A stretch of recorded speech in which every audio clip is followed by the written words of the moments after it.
폭군의 셰프 2와 정말 대단했는데요. 이 드라마는 미슐랭 3스타 헤드셰프의 주방을 그저 현대에서 조선으로 옮겨놓은 그런 단순한 드라마가 아닌 것 같습니다. 혹시 1화에 공개되었던 이 장면 속 인주대왕 대비의 대사 기억나시나요? 한번 들어보시죠. 설마 주상이 패비를 기억하는 것은 아니겠지? 인주대왕 대비는 왕이 반드시 참여해야 하는 구식 내에 이연이 참여치 않고 사냥터로 나간 것이 마음에 걸렸습니다.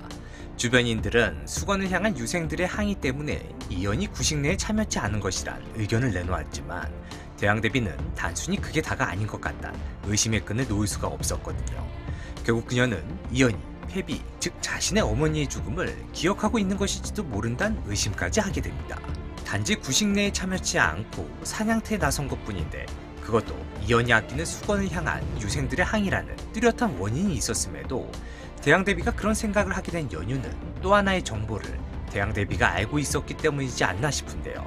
바로 도승지 임송재가 때마침 채용을 위해 향한 곳이 경기 가명이었기 때문이죠.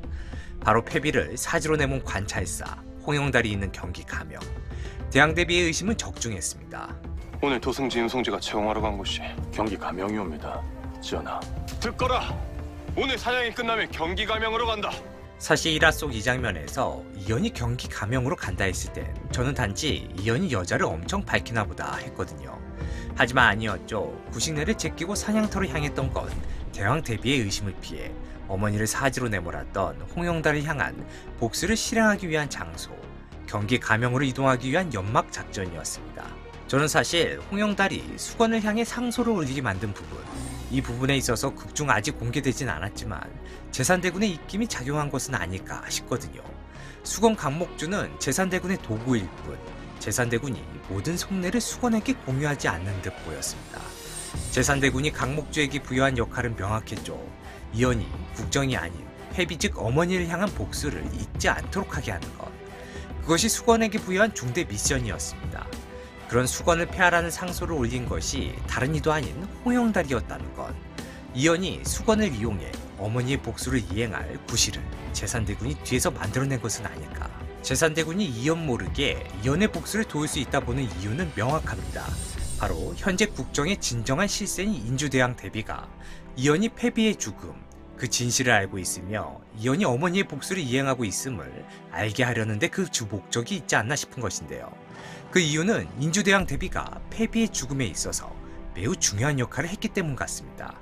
대왕 대비가 이연이 패비의 일을 알게 되는 것을 우려하고 있었던 것과 맥을 같이 하는 부분입니다. 어찌되었건 수건이 자신을 폐하라는 상소를 올린 홍영달을 향한 복수를 위해 경기 가명으로 채용을 보냈고 이연은 이를 놓치지 않고 경기 가명으로 이동해 해당 상황을 이용 어머니를 사지로 내몰았던 홍영달을 유배 보내며 복수를 성공해냅니다.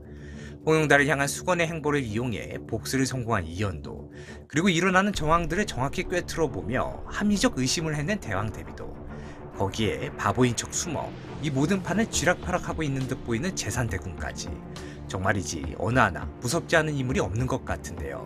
이와 같은 무서운 판에 본격적으로 함께하게 된 연지영. 과연 연지영이 이 피도 눈물도 없는 매서운 판에서 살아 현대로 돌아갈 수 있을까요? 연지영이 과거로 떨어져 역사의 흐름에 개입하게 되며 홍경달의 소녀가 채홍으로 끌려가는 대신 연지영이 봉덕궁으로 끌려가게 되며 갑신사화라는 역사가 일어나지 않게 되었는데요. 그리고 이연이 채홍을 더는 하지 않게 되는데 결정적 영향을 미치기까지 했죠. 조선에서의 연지영의 행보, 아무래도 그녀의 행보가 이연을 폭군이 아닌 성군으로 안내할지도 모르겠습니다. 오늘의 영상 마칩니다. 시청해주셔서 감사합니다.